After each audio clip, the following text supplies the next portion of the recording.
Mabuhay! Good day to all! I am your tutor Madge. Welcome to ETUlay, a free online tutorial, an initiative of the Department of Education, Information and Communications Technology Service, Educational Technology Unit, ICTS EdTech. This program is aimed at helping and assisting learners from kindergarten, senior high school, ALS, Alive and SPED learners. Aside from answering the modules, the ETUlay is offering programs which you will surely look forward to. Together with our parents and teachers, the ETUlay will bridge the gaps where difficulty and ease meet in learning new knowledge and skills. So, let us prepare our modules, pen and paper. Ready your mind to see and hear worthwhile and interesting lessons. Let us now study and learn, together with our volunteer online tutors. Tara na!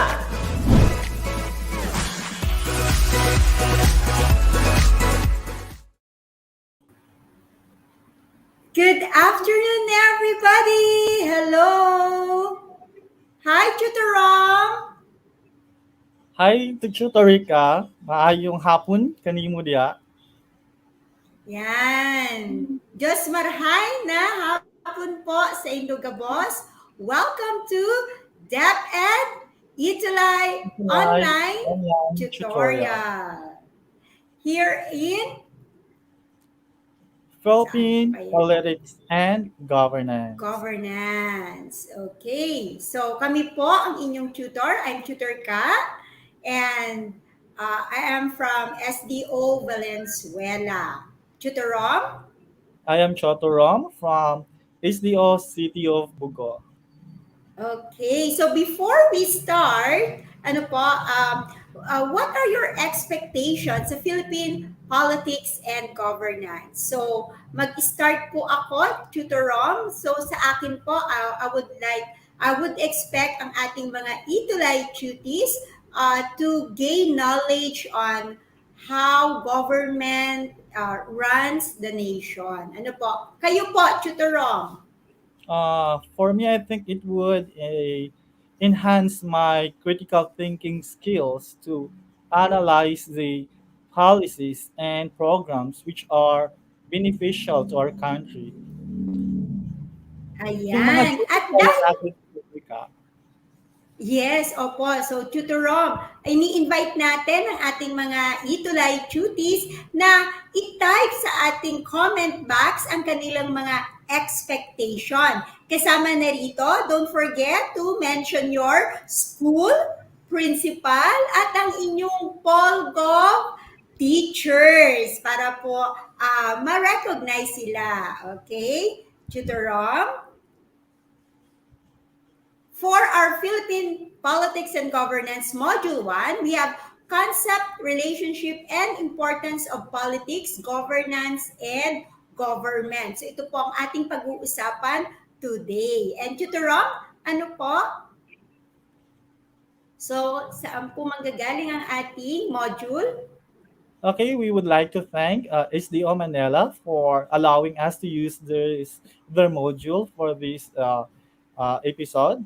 And we would also like to thank Dr. Maria Magdalena M. Lim for the superintendent, the school's division superintendent of Manila, as well as Mr. Raul F. Espinosa, the writer of the module. Maraming salamat po for allowing us to use your module. Yes, maraming salamat po, SDO Manila. And bago tayo magpatuloy, we would like to remind our ETUlay tutees na next meeting po, we will have to feature our tutee of the week. So, listen carefully and attentively sa ating discussion and be participative po. So, you have your comment box there. You have to type kung ano man po ang inyong POV, point of view. Dahil dito po sa Philippine Politics and Governance, welcome po ang inyong mga positibong pananaw. Kaya nga po, kung makikita niyo po sa ating post, ang ating Philippine Politics and Governance ay pupukawin ang inyong positibong pananaw. And with that, let's have our pre-activity. Teacher Rom? Okay, so our first activity is a pick two words. So we Chutis will carefully read and analyze the two pictures to form a word or concept. Okay, so tingnan na po natin ang una. Tutorom, ano po kaya yung first picture? I think it seems like a politician, no? Parang nagpa-public speaking siya or nagka-campaign. No? Parang si Duterte ata to. How about the second picture, tutor ka? Ano kaya ang ibig sabihin niyan? Yes, tutorom, animals. Obvious na ba? Animals.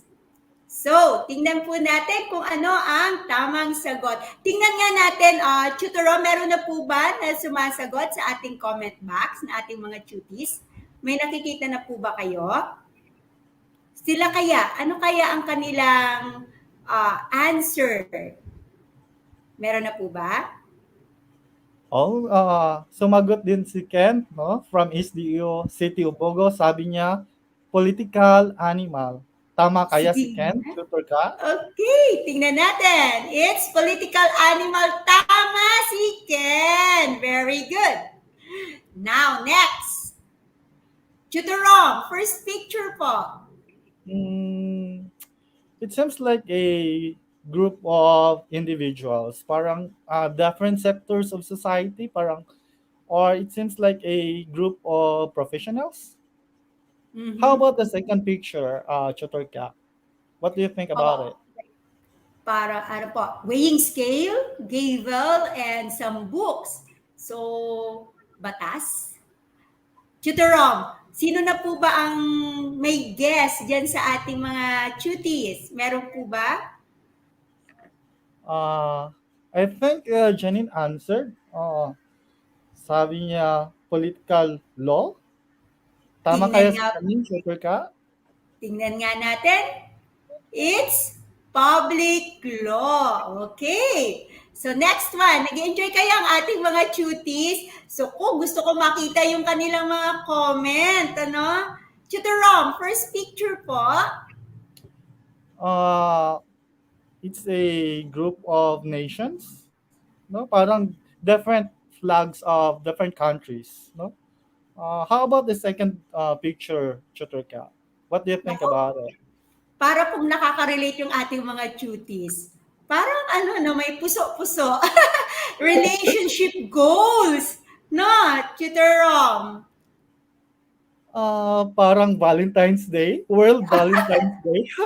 Yes, post-Valentine's Day. So, tingnan nga po natin ang tamang sagot. International relations. Okay. So, ano kaya ang connection ng mga ito sa ating pag-uusapan? Next po, Tutorong. First picture. It seems it's obvious it's a house, but I don't know if what's the connection of this, no? Para siyang bahay, ano, gusali, or it's just a building. How about the second picture, Chuturka? What do you think about it? Papel eh. Tapos may nakalagay policy. So, batas ulit or polisiya. So, ano kaya? Meron po kayang mga sagot ng ating mga cuties? Yeah. Sumagot si Rosdy V. Pilayo. Sabi niya, domestic law? Domestic law ba yan? Chuturka? Ito nga, napindot ko na, na-excite ako eh.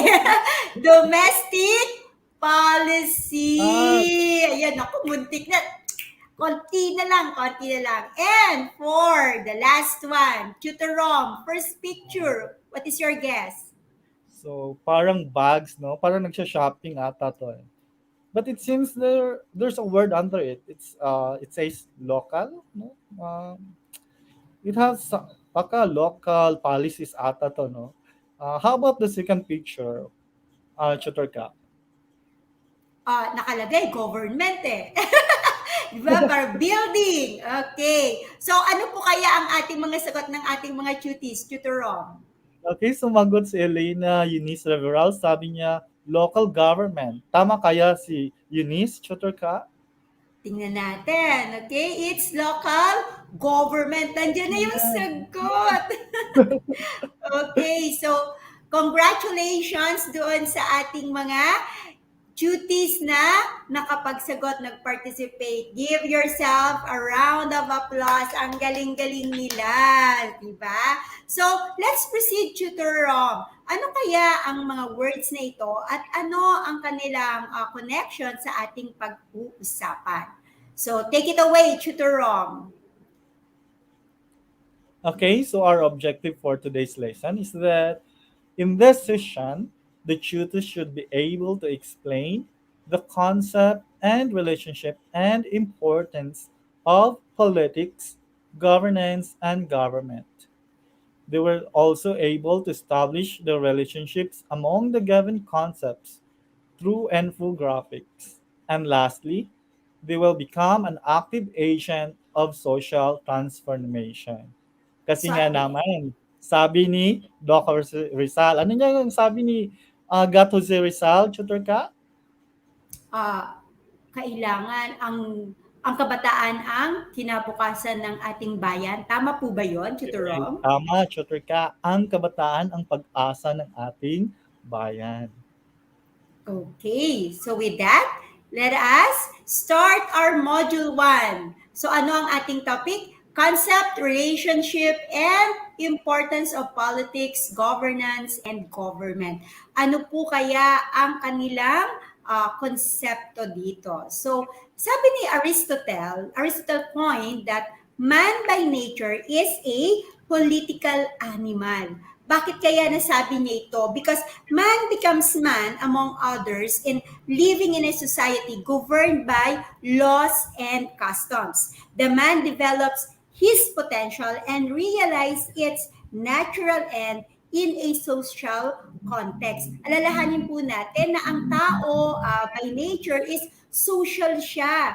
At tayong lahat ay nakatira sa isang pamayanan na kung saan nakikibahagi tayo sa mga gawaing ito. At napaka-importante na maging parte tayo ng komunidad na ito na ating ginagalawan. Di po ba? So kasama dyan yung communication, pakikipag-usap, pakikipagkapwa, at pakikibahagi, pakikisalamuha. You're sharing your values, your ideas to others so that ma-carry out natin kung ano man yung idea or yung ideolohiya ng isang komunidad. Naku, napakarami ko nang sinabi na excite ako, Tutor Rom. Di ba? So, with that, ano ba ang politics? Okay, so let's go for the first word, politics. It is rooted from the word polis, the city-state that flourished in Greece. Tanda po natin, itong polis na ito, nagsimula ito sa bansang Greece, the ancient civilization. Tama po, Tutor Rom? Tama, ma'am. Tumpak. Okay, so ano ba yung politics? It is a mechanism used by the government in order to control, influence, and implement policies and programs that are deemed important in delivering service to the people. Pag sinabi nating mechanism o mekanismo, ito ay pamamaraan ng gobyerno para maisakatuparan o para mai-deliver, maipabahagi sa taong bayan ang mga serbisyo sa maayos na pamamaraan. Ano po, yung mga pulisiya, yung mga programa na dapat ipatutupad upang ang layunin ng isang pamayanan o ng bansa ay maipatupad ng maayos. Kasi pag wala pong pulisiya, walang maayos sa programa, ano kaya sa tingin nyo yung magiging resulta nito? Ano kaya, mga cuties? Do you think there will be order in the society? Magiging maayos ba? Magiging matiwasay ba ang ating pamayanan? Kaya ang politika or politics, it is mechanism, pamamaraan po. Ano po? So, let's proceed with another concept, which is government. Ano po ba ang government? It is an organization that exercises the authority to govern based on the existing legal frameworks. Kung kanina po ang pinag-uusapan natin ay pamamaraan, mekanismo ng politika, ang gobyerno naman po ay isang organisasyon kung saan sila po yung nag-carry out, okay, ng mga umiiral na batas o law sa bansa natin. And with that, Tutor Rom, ano po ang next concept natin? Okay, the next concept is governance.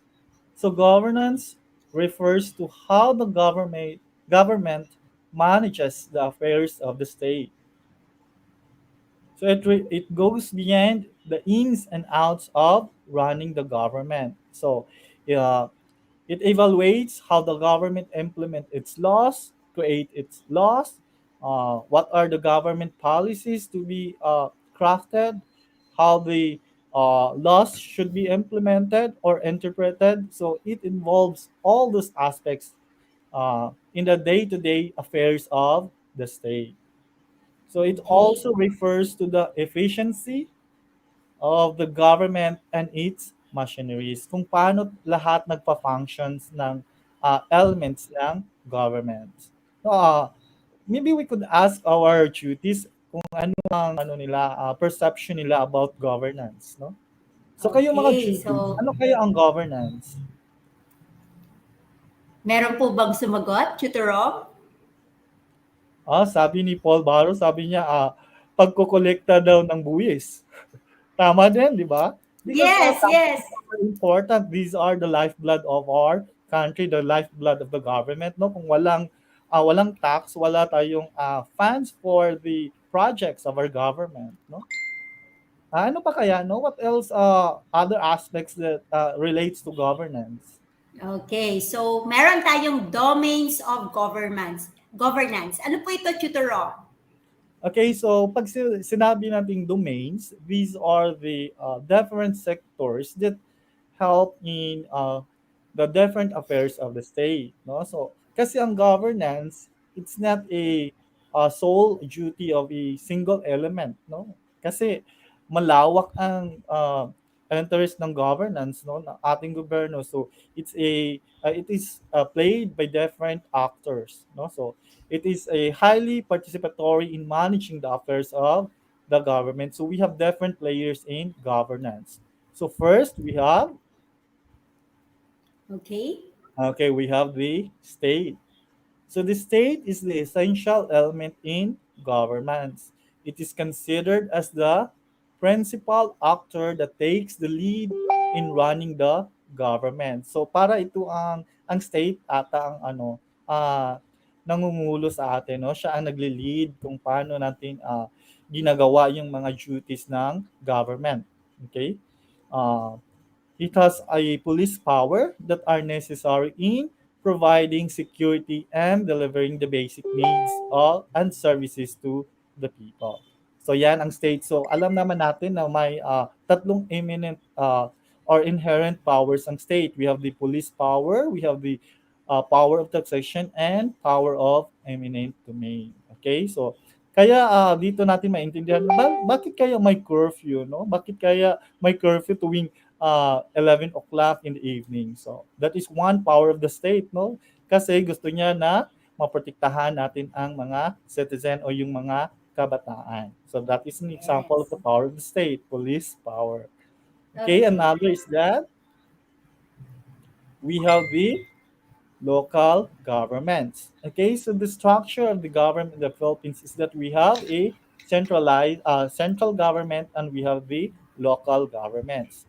Okay, so the local governments composed of the cities, towns, or the municipalities and the provinces. No, kasi naman the local government is the venue for the airing out the grievances of our citizens. Kunwari, no, for example, may problema there is a problem in a particular city, so they don't go to the national government where because they can only solve it in the local arena. So kaya may mga local government tayo.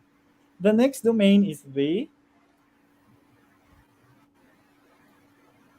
private corporations and business organizations. Okay, so we are considered the lifeline of the governments. Okay, the private sector is the friend of the government.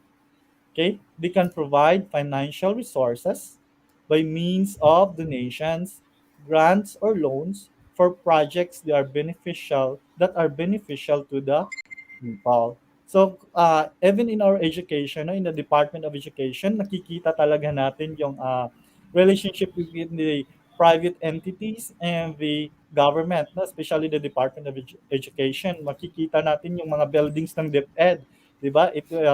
Some of the buildings of the DepEd are donated by the private corporations, no, mga businesses, no. So the private corporations and business organizations helps in running the government, not through donations, providing loans to the uh, public, no, to the government.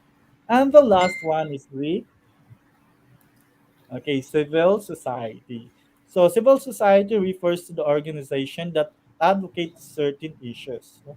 Hindi naman sa lahat kasi sa atin may boses, di ba? May mga marginalized sector na hindi naririnig yung mga boses nila. So these are the vulnerable sectors or third sectors because most of often they are disregarded or neglected. No, for example, the fisherman. No, so paano kaya maproprotektahan ang rights of the fishermen? So uh, that's why in our constitution, in the structure of our government, we have a party list system, no, in the House of the Representatives, in order to represent these voiceless sectors, no. Kunwari tayo ma'am, 'di ba, yung teachers, may party list din tayo, no. We have the uh, Yes. act, no? We have the act and other party list that represent the teachers, no? Yung police din, we have also their party list in order to voice out their grievances. Okay? And those are the important domains of governance. Yes, tama po yun. So, kung titingnan natin, apat ang domains ng governance. We have the state, the local government, the private corporations or business sectors, and the civil society. At itong apat na ito ay napaka-importante sa ating pamayanan na kumikilos. Okay? So, there is fields of political science. So, ano kaya ang mga ito? Tutor Rob? So, we all know that a political science is a broad field, no? Kaya we divided in this into different fields. Okay, so in order to fully understand what politics, governance, and government and international system are all about, so that's why we have different fields of political science. Okay, first we have the political theory. Okay, so what is political theory? It examines the different philosophies, theories, and principles related in the study of political science. So it is the study on what form of government should be adopted by a certain country. For example, in our country, the Philippines, no, it is enshrined in our 1987 Constitution that the Philippines is a democratic and republican state, no? So this is the field wherein we evaluate bakit kaya democratic at republican state ang inadapt ng Pilipinas. Okay, so those are the examples or concerns under the political theory. Okay, the next field of political science is international relations. Okay, so it studies how states relate and interact by analyzing the foreign policy, economy, and other political and social structures that are deemed important in the relationship among nations. Okay, so dito natin naiintindihan bakit nag-away-away ang mga bansa, bakit may mga embargo sa Middle East, bakit may mga political crisis sa ibang region of the world, no? So these are the concerns of international relations. And we have also to take note that we are not the only nation in this world, no? We have the other states, no? Kailangan natin makipagkaibigan nila. We have to be an ally of those.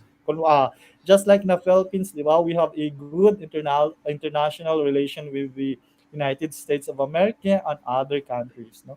Because we have to work hand in hand, no, with other nations. And the third one is the comparative politics. So what is comparative? No, from the word comparative, it's just like we are comparing the different politics of a certain nation from the other. Okay, so this field takes into consideration the politics and governance that is existing in different countries. So we have to study why the United Kingdom have a queen. No, bakit may queen sila? Bakit ang Pilipinas we don't have a queen? Why do they adopted monarchy? No, so that is a part of the comparative politics, and we also study their business policies, no, their economic principles. So those are the concerns of comparative politics. Because if uh, those are have a lot of advantages of in their country, then we might adopt those policies or regulations. Okay, those are the concerns of comparative politics.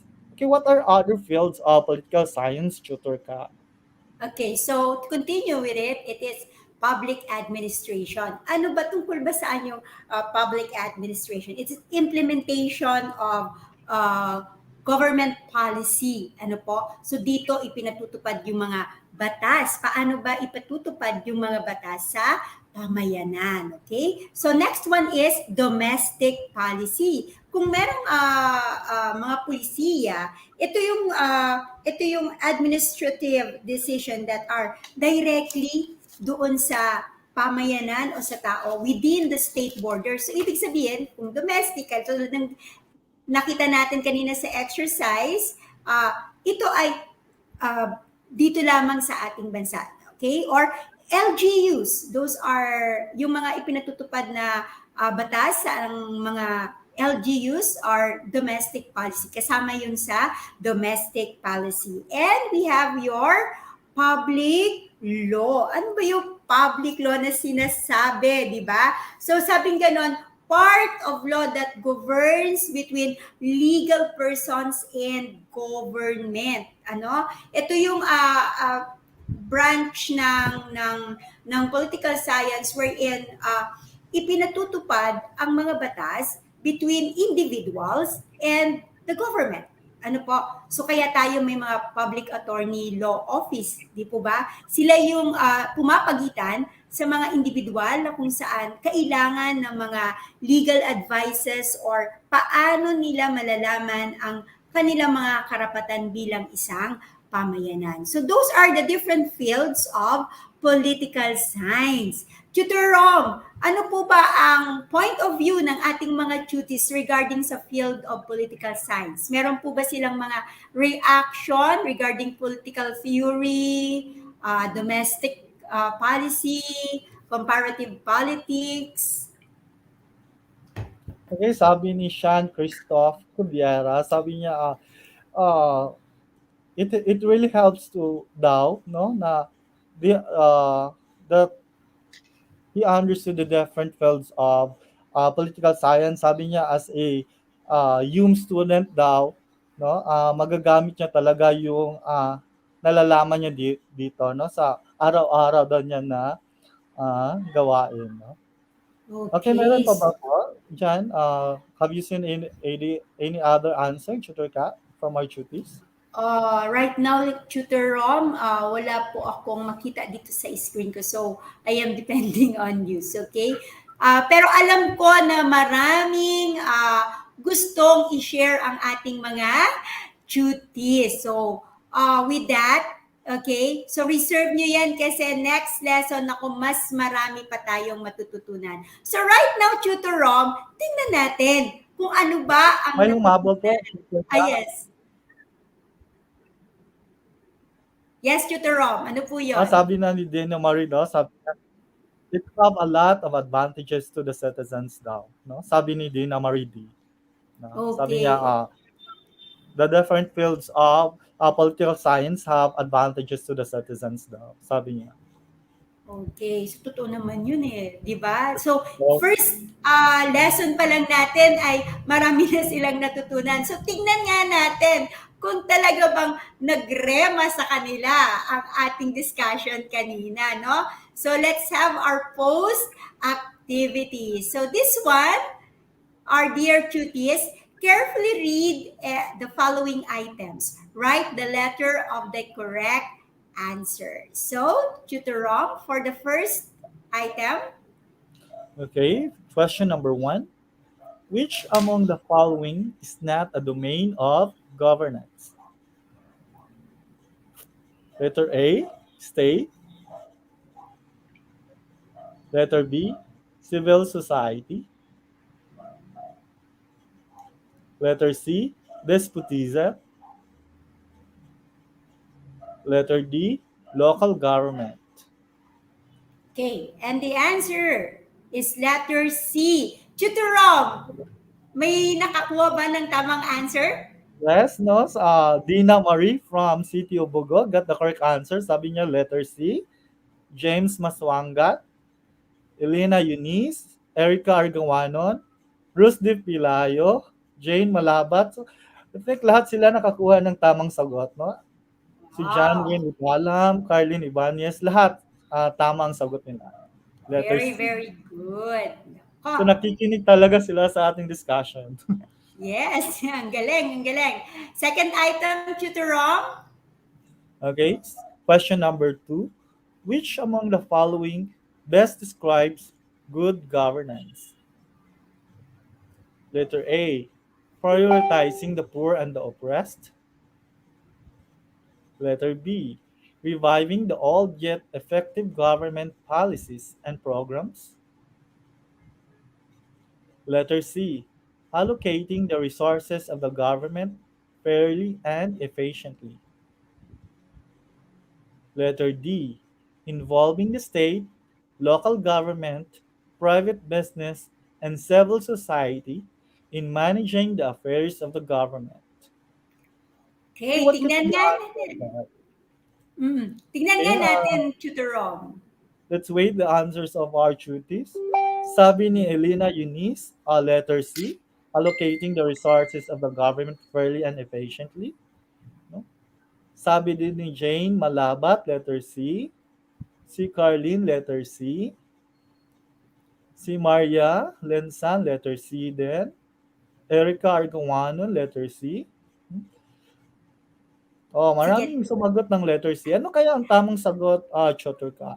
Okay, reveal na natin ang tamang sagot ay letter D! Letter D. Okay. Involving the state, local government, private businesses, and civil society in managing the affairs of the government. Di ba kaya nga kanina pinag-uusapan natin, di ba, yung four domains of governance. Tama po ba, Tutor Yeah. Rom? Yes.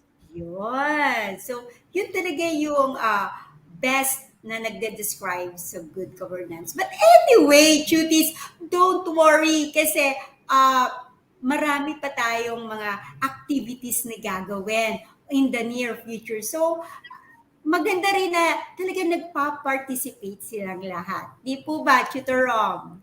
Hmm. Yeah, the tutors are very participative tutor ka. Okay. And with that, we will have your, number 3 question. Okay, question number three. Which of the following refers to the field of political science which takes into consideration the politics and governance that is existing in different countries? Letter A. International relations. Letter B. Comparative politics. Letter C. Domestic policy. Letter D. Public administration. And the Okay, answer is Judith? letter B. Na-excite ako. Sorry naman, Tutor Rob. Na-excite Okay ako. lang. Napindot ko kaagad. The answer is Okay. letter B. Meron po bang nakakuha? Okay, meron din naman nakakuha ng tamang sagot, no? Si Erica Argawanon, no? Pero karamihan ng sumagot letter A daw, international relations. Okay, but the correct answer is Mm, letter B. So nakakuha ng okay. tamang sagot si Dina Mariel D. Sabi niya letter B. Okay. So with that, 'di ba? Nakakataba naman ng puso, Tutor Rom, na talagang participative ang ating mga duties this afternoon. And with that, we will leave them with the assignment. And wait, okay? Dito sa assignment na to, we will select the best 3 na makakagawa nito. And on the next episode, on our next lesson, if i-feature natin sila. Di po ba, Tutor Rom? Yes, no. We will select also duty of the week, no, for this week if i-feature din natin next week. Okay, so this is may duty of the week tayo and then may 3 best assignment tayo, di po ba? So marami pa tayong pasabog. Next episode, i-reveal natin yon. But for this afternoon, this is your assignment. Tutor Rom? Okay, your assignment is to create a digital infographic on the relationship of politics, government, and governance. Okay? Tutor ka, ano kaya ang connection ng tatlong concepts na to? No? What is the connection of politics, government, and governance? Siguro sila yung nagpapatakbo ng ating pamayanan. Parang ganun, no? Tutor Rom? Kasi yung government, 'di ba? Yun ang institution kung na nagpapatakbo ng ating mamamayan, no? Ng ating state, no? At saka yung governance, yun ang the process, no, kung paano pinapatakbo ang ating gobyerno. Okay? So parang connected lang talaga yung tatlong concept na 'to. No? So, Yes. tingnan natin kung paano i-present ng ating mga duties through infographics the different relationship of these 3 concepts. No? Abangan natin, no? Yes. Kung sino ang pinaka-creative, no? Sino ang may pinakamagandang presentation of the relationship of these 3 concepts. No? Excited Okay. for that. Oo, excited na rin ako. Next episode, next lesson natin, sino kaya, di po ba? But before we end our lesson for this afternoon, pa-shout out po sa mga ating mga cuties from Valenzuela National High School. Yes, we have Malanday National High School, we have Malinta National High School, VP Trinidad National High School. Okay, so lahat po yan ay from the Division of Valenzuela. Yes, Tutor Rom, ikaw po, may isa-shoutout po ba kayo? Shoutout for the City of Bugu Senior High School students. No? Good afternoon po. Pa-shoutout din sa Erica. Good afternoon po from City of Bugu Senior High School. No? With their school head, Dr. Ranolfo Lanyuhan, and their assistant school head, Dr. Norris Brehente. Their school's division superintendent, Mr. Roseller Hilig. And the different schools, senior high schools from schools division of City of Bugo. Okay, and with that, this is your Humanities and Social Sciences. Ayan po ang iba't ibang tutor for second SEM. And with that, we're saying, I am Tutor Ka, kaalaman, karunungan, kapaki-pakinabang sa iyong kinabukasan. Diyos mabalus po sa Indogabos. Tutor Rom? Okay, and this is Choto Rom, nagsasabing, if you want to learn, just roam around. Okay, so daghang salamat kaninyong tanan. Okay, and with that, for comments and suggestions, please email us at edtech@deped.gov.ph. Up next, Tutor Janine and Tutor Edson for Pulso ng Kabataan. With that, Tutor Rom, we will say goodbye. Paalam!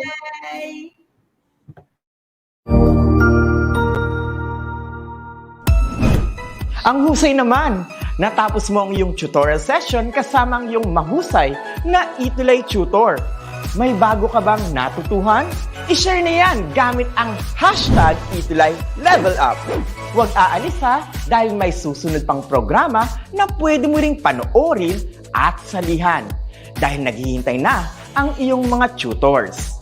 Happy learning dito sa ETUlay!